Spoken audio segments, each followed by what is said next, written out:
नमस्कार, मैं हूं दीपाली राणा। आप देख रहे हैं योर मनी, हमारा खास शो जो लेकर आते हैं हम अपने व्यूअर्स के लिए, ताकि उनकी मदद कर सकें पोर्टफोलियो को बेहतर बनाने में, बेहतर फाइनेंशियल प्लानिंग करने में। कोई भी सवाल, कोई भी कंफ्यूजन आपके पास है आपके financial planning related, portfolio related, तो आप योर मनी में पार्टिसिपेट करके अपने सभी क्वेश्चंस पर हमारे एक्सपर्ट्स की राय ले सकते हैं। नोट कीजिए तरीका पार्टिसिपेट करने का। आप व्हाट्सएप, ईमेल, सोशल प्लेटफॉर्म्स के थ्रू जुड़ सकते हैं। व्हाट्सएप नंबर है 7045220000, ईमेल है yourmoney@nw18.com। फेसबुक और एक्स पर जाएंगे तो शो लाइव भी देख सकते हैं। अपने क्वेश्चंस पोस्ट भी कर सकते हैं #AskAwaz योर मनी लिखकर। आज हमारे साथ हैं मनी मंत्रा के फाउंडर विरल भट्ट। आपके सभी क्वेरीज को आंसर करने के लिए बातचीत करेंगे। उससे पहले समझते हैं कि जब हम पोर्टफोलियो प्लानिंग करते हैं तो कंजर्वेटिव पोर्टफोलियो कैसे बनाएं, स्पेशली ऐसे माहौल में जहां मार्केट को लेकर असमंजस हो, कंफ्यूजन हो, काफ़ी एप्रीहेंशंस हो कि किस तरीके से रिटर्न्स बनेंगे, क्या मार्केट में गिरावट आएगी। तो ऐसे में हमेशा सेफ होता है कि एक कंजर्वेटिव पोर्टफोलियो बनाकर चलें ताकि वो मार्केट की मार को झेल पाए। लेकिन सवाल ये है कि कंजर्वेटिव पोर्टफोलियो होता क्या है, कैसे बनाया जा सकता है, ये समझते हैं विरल से। विरल, बताइए। नमस्ते दीपाली, शुक्रिया अपने शो पे बुलाया। बहुत ही इम्पोर्टेंट पॉइंट है ये दीपाली, क्योंकि जनरली हम जब पोर्टफोलियो बनाते हैं तब हम हमेशा ऐसा सोचते हैं दीपाली के पोर्टफोलियो हमारा इक्विटी ओरिएंटेड होना चाहिए, क्योंकि रिटर्न्स हमको इक्विटी ही देता है। और जब ऐसी सिचुएशन आती है, जैसे अभी की सिचुएशन अगर हम देख ले तो ऑलमोस्ट 1.5 साल से मार्केट्स ने रिटर्न्स दिए नहीं है। अभी तक का जो 4 महीने हमारे हुए हैं, अप्रैल का मंथ स्टार्ट हुआ है, ऑलमोस्ट हम 7-8% नेगेटिव रिटर्न्स में है। तो क्यों ना जब हम कोई पर्टिकुलर म्यूचुअल फंड पोर्टफोलियो बनाते हैं तो कंजर्वेटिव पोर्टफोलियो को भी ध्यान देना चाहिए। कंजर्वेटिव पोर्टफोलियो म्यूचुअल फंड से कैसे बनाते हैं वो आज हम देखेंगे। पहले तो कंजर्वेटिव पोर्टफोलियो क्या होता है, कंजर्वेटिव म्यूचुअल फंड पोर्टफोलियो क्या होता है। लो रिस्क स्टेबल रिटर्न हम कंजर्वेटिव पोर्टफोलियो को कह सकते हैं, जिसमें डेट एलोकेशन, जैसे हम हाइब्रिड फंड्स की बात कर रहे हैं यहाँ पे, और हाइब्रिड फंड्स में डेट और इक्विटी दोनों का कॉम्बिनेशन होता है।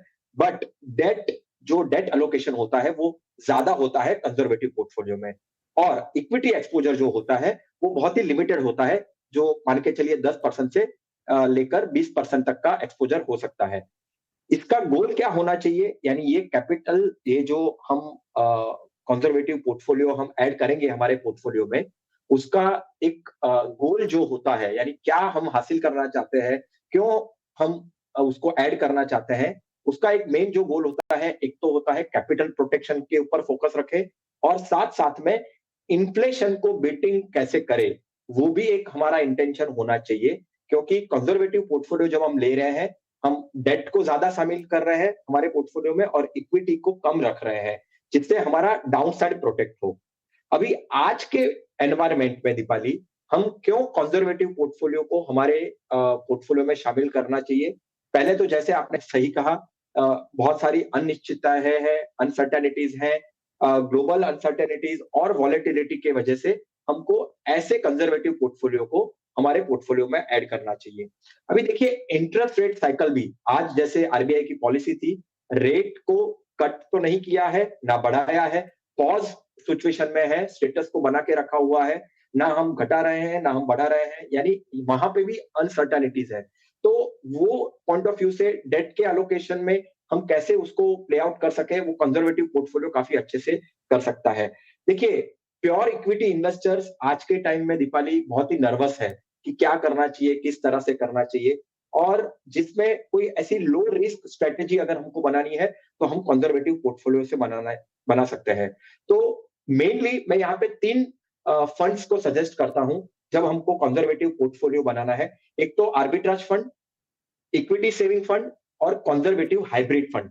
ये ऐसे 3 फंड्स, 3 कैटेगरी हो सकती है दीपाली, जहां पे कंजर्वेटिव पोर्टफोलियो कोई भी पर्सन, कोई भी इंडिविजुअल इन्वेस्टर बना सकता है, और मैं ऐसा कहता हूं कि बनाना चाहिए।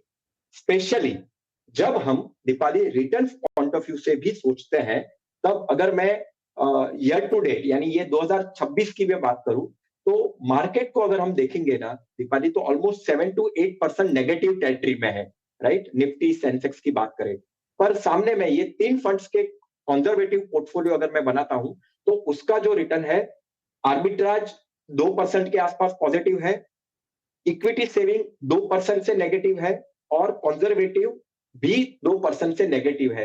यानी मार्केट के अनुरूप अगर इसको रखेंगे ना, तो कंजर्वेटिव पोर्टफोलियो मामूली नेगेटिव रिटर्न्स के नेगेटिव टेरिटरी में है। और अगर हम ओवरऑल 2 या 3 साल या 5 साल का रिटर्न्स देखेंगे, तो काफ़ी अच्छा इन्फ्लेशन बीटिंग रिटर्न्स हमको ये कंजर्वेटिव पोर्टफोलियो से मिल सकता है।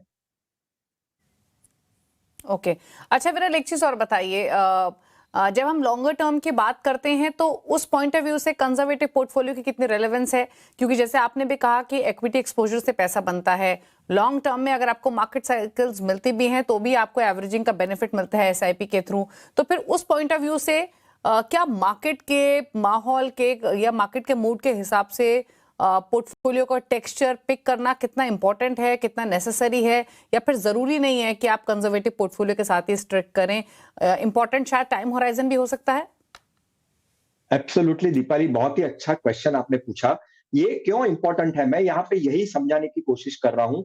भले आप लॉन्ग टर्म पोर्टफोलियो बनाए, पर ये कंजर्वेटिव पोर्टफोलियो को इग्नोर ना करें, क्योंकि आप जब प्लानिंग करने बैठते हैं, तब जब प्लानिंग करते हैं, तब आप लॉन्गर टर्म प्लानिंग बोलते हैं।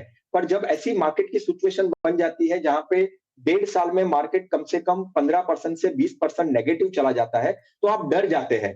तो आपके पोर्टफोलियो में डाउनसाइड प्रोटेक्शन, यानी गिरते हुए मार्केट में आपके पोर्टफोलियो को माइनस में, नेगेटिव में ना जाने के लिए आप उसको ओवरऑल कैसे प्रोटेक्ट कर सकते हैं।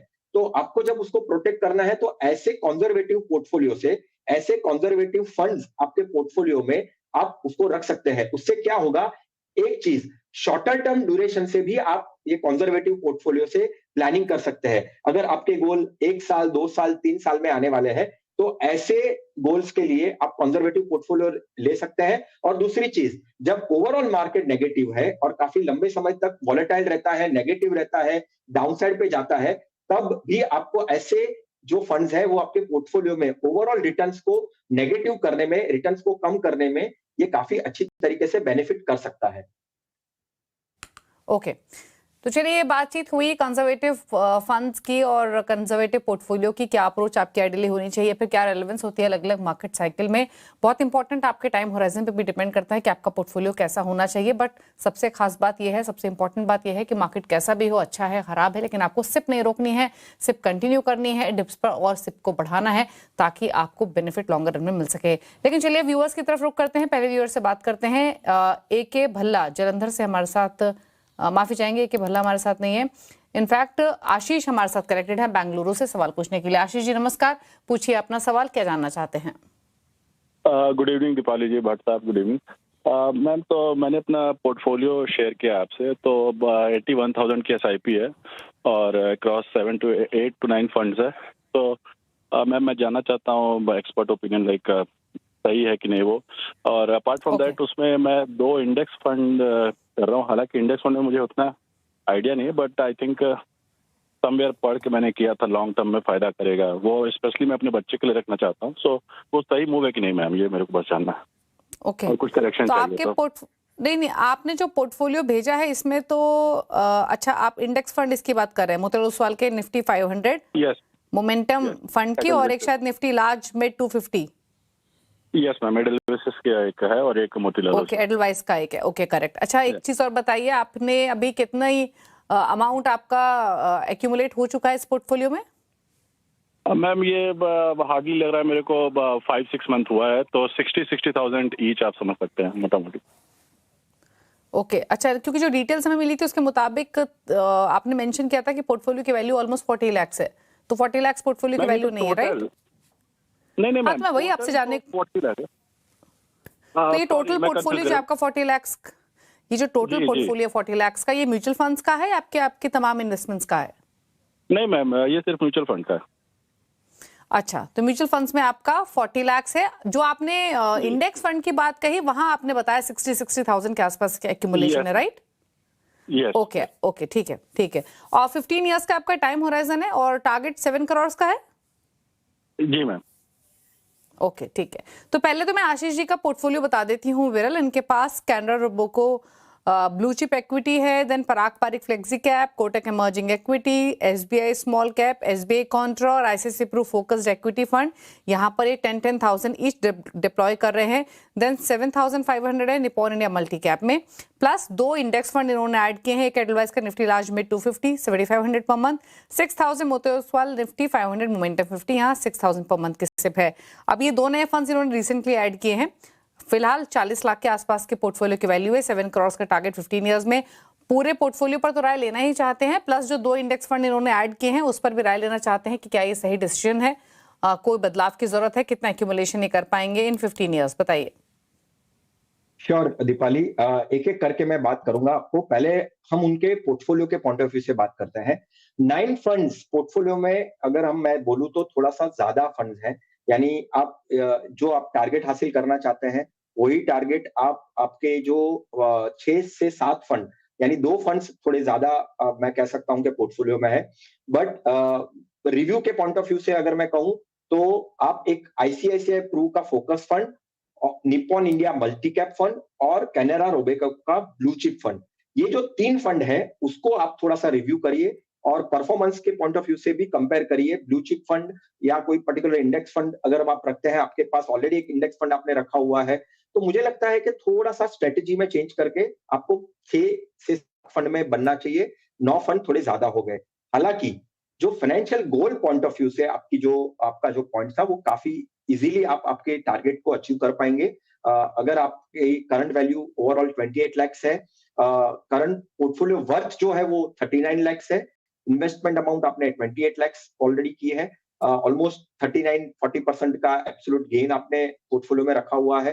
90,000 एसआईपी से 12% को कैलकुलेट करूं तो भी आपका जो टारगेट है वो आप अचीव कर सकते हैं। स्पेसिफिकली आपका जो क्वेश्चन था इंडेक्स फंड के पॉइंट ऑफ व्यू से, मेरे हिसाब से वो काफी अच्छी चॉइस है। आपने मोतीलाल ओसवाल का 500 मोमेंटम 50 आपने लेके रखा हुआ है। Track record point of view से और आपका जो टाइम होराइजन है, मुझे लगता है दोनों को पॉइंट ऑफ व्यू से मैं अगर देखूं तो काफी अच्छा फंड है। और साथ में आपने इडलवाइज का निफ्टी का large and mid cap 250 fund index fund रखा हुआ है। दोनों different type of index funds हैं और पास्ट परफॉर्मेंस भी देखेंगे और जो आपका टाइम होराइजन है उसको भी अगर देखें तो काफी दोनों अच्छी चॉइस जाती है। एक्टिव फंड्स के सामने ये ऐसे इंडेक्स फंड्स चाइल्ड एजुकेशन के पॉइंट ऑफ व्यू से आपने रखा हुआ है, तो मुझे लगता है कि उसमें कोई चेंजेस करना नहीं है। सिर्फ ओवरऑल पोर्टफोलियो में 6 से 7 फंड आप रखिए और जो मैंने रिव्यू करने के पॉइंट ऑफ व्यू से बोले आपको, उसको एक बार रिव्यू करिए। उसको बंद करना है तो वो अमाउंट को आप आपके जो करंट रिटेन फंड आपको जो रखने हैं वो उसमें आप ऐड कर सकते हैं। तो ये आपके पोर्टफोलियो पर राय दी गई है और फंड्स हालांकि थोड़े से ज़्यादा हैं आपके पोर्टफोलियो में, तो थोड़ा सा ट्रिम कर सकते हैं, बट आपको किस फंड में कितनी एसआईपी करनी है या फिर किस तरीके से रीएलोकेशन करनी है वो यहाँ पर बताया। इंडेक्स फंड का एडिशन आपने सही किया, तो ये सलाह आपके लिए रहेगी और जो बदलाव आपको सजेस्ट किए गए हैं उनको फॉलो कीजिए अपने गोल को हासिल करने के लिए। 12% से अगर आप रिटर्न मान के भी चलें तो भी आप अपने गोल को हासिल कर लेंगे, लेकिन फिर भी कोशिश कीजिए एलोकेशन बढ़ाने की, या फिर जो हम हर साल बाय 10% 12% एलोकेशन बढ़ाने की बात करते हैं उसको जरूर फोकस कीजिए। इंडेक्स फंड में आप अपनी एसआईपी बढ़ा सकते हैं जैसे विरल ने मेंशन किया। अगले व्यूअर से बात करेंगे, मुकेश हमारे साथ हैं बिहार से। मुकेश नमस्कार, पूछिए अपना सवाल। हाँ जी नमस्कार सर, बोल रहा हूँ मैं एसबीआई का। हेलो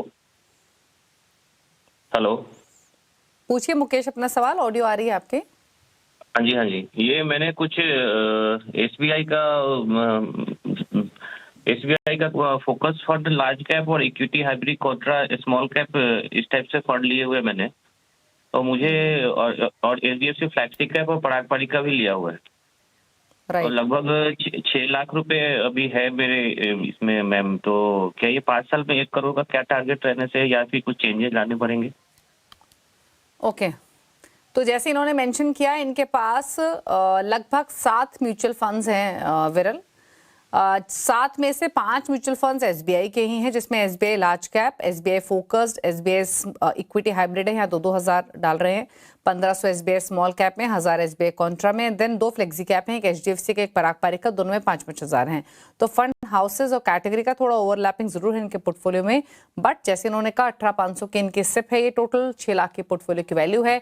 1 करोड़ का लक्ष्य क्या ये हासिल कर पाएंगे? अगले 5 सालों में या फिर नहीं, प्लस कितना एक्यूमुलेशन कर पाएंगे इफ नॉट 1 करोड़, पोर्टफोलियो में कोई बदलाव करने हैं या फिर नहीं, बताइए। एब्सोल्युटली दीपाली, बहुत सारे चेंजेस करने हैं। पहले मैं portfolio value point of view से, क्योंकि टारगेट आई थिंक हमेशा लोग जानना चाहते हैं कि मैं मेरा टारगेट हासिल कर पाऊंगा कि नहीं। तो टारगेट पॉइंट ऑफ व्यू से डेफिनेटली काफी बड़ा गैप रहने वाला है। अभी आप देखें तो पोर्टफोलियो वैल्यू आपकी करंट वैल्यू के हिसाब से आपने 6 लाख बताई है, जो आपको अचीव करनी है 1 करोड़ 5 इयर्स में। तो टाइम पॉइंट ऑफ व्यू से मुझे नहीं लगता है कि ये 1 करोड़ अचीव कर पाएंगे। आपको एसआईपी जो है वो कम से कम 1,10,000 या 1,20,000 के आसपास अगर आप एसआईपी करते हैं तो ही आप 1 करोड़ 5 साल में हासिल कर पाएंगे। 18,500 के एसआईपी से आप आपका टारगेट हासिल नहीं कर पाएंगे। आप 18,500 से कितना आप टारगेट हासिल कर पाएंगे? 12% अनुमान से कम 15 से 16 लाख का टारगेट आप हासिल कर पाएंगे। अभी 5 साल में 12% लेकर चलना वो भी मुझे लगता है कि बहुत ही डेंजरस हो सकता है, क्योंकि मार्केट वॉलेटिलिटी हो सकती है, मार्केट में अनसर्टेनिटीज आ सकती है, और 5 साल के पॉइंट ऑफ व्यू से आपका जो पोर्टफोलियो है वो हैवी एसबीआई पोर्टफोलियो है। मुझे लगता है कि एसबीआई एक ही एम चीज में आपने कम से कम 4 से 5 फंड्स डाले हैं, यानी 7 में से 4 फंड्स आपके एसबीआई के हैं। तो कंसंट्रेशन जो रिस्क है वो बहुत ही ज्यादा हो जाता है। तो मुझे लगता है कि आपको एसबीआई के लार्ज कैप से एग्जिट करना है, और आपको एसबीआई इक्विटी हाइब्रिड से भी एग्जिट करना है, और जो 2 फ्लेक्सी कैप फंड है आपके पोर्टफोलियो में उसमें से भी एक में से एग्जिट करना है। मेरे हिसाब से आप एचडीएफसी फ्लेक्सी कैप में रिटेन रहिए, एसबीआई कॉन्ट्रा फंड को कंटिन्यू करिए, और एसबीआई स्मॉल कैप को भी कंटिन्यू कर सकते हैं। ये 3 फंड को आपको डेफिनेटली कंटिन्यू करना है। आपको हाइब्रिड पॉइंट ऑफ व्यू से आईसीआईसीआई का बैलेंस एडवांटेज फंड आपको आपके पोर्टफोलियो में इंट्रोड्यूस करना चाहिए, और आप एसआईपी को डेफिनेटली आप कम से कम 1,10,000 20,000 के आसपास लेकर जानी पड़ेगी, तो ही आप 5 साल में 1 करोड़ का टारगेट हासिल कर पाएंगे। और एक दूसरी बात मैं लास्ट में ये भी कहूंगा कि 5 साल के पॉइंट ऑफ व्यू से, हालांकि मैंने पोर्टफोलियो चेंज कह दिया आपको, पर 5 साल के यहाँ से पूरा पोर्टफोलियो इक्विटी में रखना वो भी काफी डेंजरस हो सकता है। तो पोर्टफोलियो में आपको हाइब्रिड और इक्विटी का कॉम्बिनेशन रख सकते हैं, और उस तरह से आप देख सकते हैं, क्योंकि मेरे हिसाब से आपको आपका जो पोर्टफोलियो का टारगेट है वो कम से कम 7 साल से 10 साल लेकर जाना पड़ेगा, यानी 2 से 3 साल अगर आप बढ़ाते हैं तो काफी अच्छा होगा, क्योंकि आपका इक्विटी का इन्वेस्टमेंट और हाइब्रिड ये दोनों कॉम्बिनेशन से आपको आपके जो टारगेट तो हासिल नहीं होंगे, अगर आप एसआईपी बढ़ाते तो ही टारगेट हासिल होंगे, क्योंकि आपको बहुत सारे चेंजेस करने पड़ेंगे आपके पोर्टफोलियो में। ओके, तो ये रही सलाह आपके पोर्टफोलियो को लेकर। अकॉर्डिंगली आप बदलाव कीजिए। गोल डेफिनेटली आप 1 करोड़ का तो नहीं, 35-40 लाख इकट्ठा कर पाएंगे। एसआईपी बढ़ानी पड़ेगी आपको, 50,000 के एसआईपी करेंगे तो आप 1 करोड़ का लक्ष्य हासिल कर पाएंगे। चलिए रुकना इसी के साथ एक ब्रेक के लिए। ब्रेक के उस पर कुछ और व्यूअर्स से करेंगे बातचीत, जब वापस आते हैं। आप देख रहे हैं योर मनी। विरल भट्ट हमारे साथ बने हुए हैं आपकी सभी क्वेरीज को आंसर करने के लिए। कुछ और व्यूअर्स से कनेक्ट करते हैं। प्रशांत पांडे अमरावती से हमारे साथ जुड़े हुए हैं। प्रशांत जी नमस्कार, पूछिए अपना सवाल। नहीं, मैंने जैसे सवाल में प्रशांत जी बताइए क्या सवाल है आपका। जैसे मैंने बताया था कि मुझे 47 लाख इन्वेस्ट करने हैं, ओके, और एग्रेसिव मुझे फंड पोर्टफोलियो बनाने का है। ओके, तो आप लमसम इन्वेस्टमेंट करना चाहते हैं 47 लाख का। कोई टाइम होराइजन है आपका इस अग्रेसिव पोर्टफोलियो के लिए? 3 years। अच्छा, 3 इयर्स के लिए आप अग्रेसिव पोर्टफोलियो बनाना चाहते हैं, करेक्ट? करेक्ट। और इसके अलावा कोई मंथली सिप भी करने का प्लान है आपका, या फिर इसी पैसे को लमसम डिप्लॉय करना है? नहीं, 30,000 पर मंथ स्मॉल कैप में। ओके ओके, ठीक है। तो पूछ लेते हैं विरल से। विरल काफी अग्रेसिव इन्वेस्टर हैं इनफैक्ट ये, क्योंकि आप इनके कॉम्बिनेशंस देखेंगे तो टाइम होराइजन 3 साल का, लेकिन अग्रेसिव प्लानिंग करनी है। 30,000 सिप में डाल रहे हैं हर महीने 3 साल के लिए, लेकिन सिर्फ स्मॉल कैप में, प्लस 47 लाख का लमसम इन्वेस्टमेंट करना है अग्रेसिव स्ट्रैटेजी के हिसाब से। सजेस्ट कीजिए प्लीज इन्हें। देखिए दीपाली, बहुत ही रिस्क फैक्टर, डेफिनेटली वो रिस्क शायद से समझते हैं। मार्केट्स की अनसर्टेनिटीज, मार्केट की वॉलेटिलिटी, 3 साल इक्विटी को देना बहुत ही डेंजरस हो सकता है। मार्केट की मूवमेंट आप देखिए, लास्ट 1 साल में, ऑलमोस्ट लास्ट 2 साल में मार्केट से रिटर्न्स नहीं दिए हैं दीपाली, राइट? तो ऐसे में एग्रेसिव पोर्टफोलियो बनाना थोड़ा डेंजरस होता है, बट हाँ, शायद से अगर वो कैलकुलेटेड रिस्क लेना चाहते हैं और उनको सजेशन चाहिए, तो उनको मैं 3 से 4 फंड कहूंगा कि वो सोच सकते हैं in terms of portfolio point of view से। एक तो एचडीएफसी फ्लेक्सी कैप सोच सकते हैं, कोटक इमर्जिंग इक्विटी ये एक फंड सोच सकते हैं, एसबीआई कॉन्ट्रा ये तीसरा फंड सोच सकते हैं, डीएसपी मिड कैप ये चौथा फंड सोच सकते हैं, कॉन्ट का स्मॉल कैप ये एक पांचवा फंड वो सोच सकते हैं। और ये पांचों फंड के पॉइंट ऑफ व्यू से आप आपका पोर्टफोलियो बना सकते हैं। हालांकि जो हमने शुरू में डिस्कशन किया दीपाली, कंजर्वेटिव पोर्टफोलियो, मैं अगर उनका फाइनेंशियल कंसल्टेंट अगर होता दीपाली, तो मैं ये कहता कि आपको 3 साल में इतने रिस्क लेने की जरूरत नहीं है, क्योंकि अनसर्टेनिटी ज्यादा है। पर हाँ, हालांकि उनका कैलकुलेटेड रिस्क अगर हो सकता है, तो ये 5 फंड्स में वो सोच सकते हैं कैसे वो अमाउंट को बाइफर्केशन करे, इक्वली भी बाइफर्केट करके ये डाल सकते हैं। यहाँ से ऑलमोस्ट 3 से 5 महीने कुछ पार्ट में वो एसटीपी करके भी सोच सकते हैं मार्केट में एंटर करना, एक साथ अगर उनको एंटर नहीं करना है, क्योंकि वॉलेटिलिटी अभी भी कायम है, अनसर्टेनिटीज अभी भी कायम है। और साथ में अगर 2 एसआईपीज वो बोल रहे हैं दीपाली, तो 2 एसआईपीज, एक वो एचडीएफसी फ्लेक्सी कैप में एक एसआईपी कर सकते हैं 15,000 की, और दूसरा जो कोटक का इमर्जिंग इक्विटी है, एग्रेसिव रिस्क लेना चाहते हैं, प्रोबेबली 3 से 4 साल वो शायद से एसआईपी करेंगे, तो ये 15,000 की ये 2 फंड्स में वो एसआईपी सोच सकते हैं। तो आपके पोर्टफोलियो पर सलाह दी गई है प्रशांत जी, अकॉर्डिंगली आपको प्लानिंग करनी है। हालांकि एक डिस्क्लोजर जरूर दिया है विरल ने कि 3 साल के लिए अग्रेसिव पोर्टफोलियो बनाना काफ़ी ज़्यादा रिस्की हो सकता है। अगर उन रिस्क को आप बखूबी समझते हैं तो डेफिनेटली आप आगे बढ़ सकते हैं अपनी प्लानिंग के साथ। नोट कर लीजिए जो पोर्टफोलियो बताया है विरल ने आपको। लमसम पोर्टफोलियो की पहले बात करते हैं। Nippon India large cap, Kotak emerging equity, HDFC flexi cap, SBI contra, Parag Parikh flexi cap, DSP mid cap, quant small cap और आईसीआईसीआई प्रू बैलेंस्ड आप चुन सकते हैं, जहां पर आप पैसे डाल सकते हैं।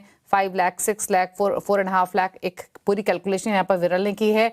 सिप जो आपको करनी है, एक फ्लेक्सी कैप आप ले सकते हैं, एक इमर्जिंग इक्विटी ले सकते हैं। स्मॉल कैप की आपने जिक्र की है, ये उस पॉइंट ऑफ व्यू से सजेस्ट किया गया है आपको जो आपने डिटेल्स हमें पहले भेजी थी। स्मॉल कैप के पॉइंट ऑफ व्यू से विरल ने आपको सलाह दी है क्लियरली, लेकिन इन रिस्क को समझने के बाद ही आपको अपनी ये पूरी पोर्टफोलियो प्लानिंग करनी है। तो ये रही सलाह प्रशांत आपके लिए। सवाल लेते हैं एक और ईमेल के थ्रू। रंगा बाबू ने आंध्र प्रदेश से सवाल भेजा है। 39 ईयर्स इनकी एज है, 26 लाख की इनकी पोर्टफोलियो की वैल्यू है। 2 साल के लिए इनको निवेश करना है, फंड सही है या फिर नहीं।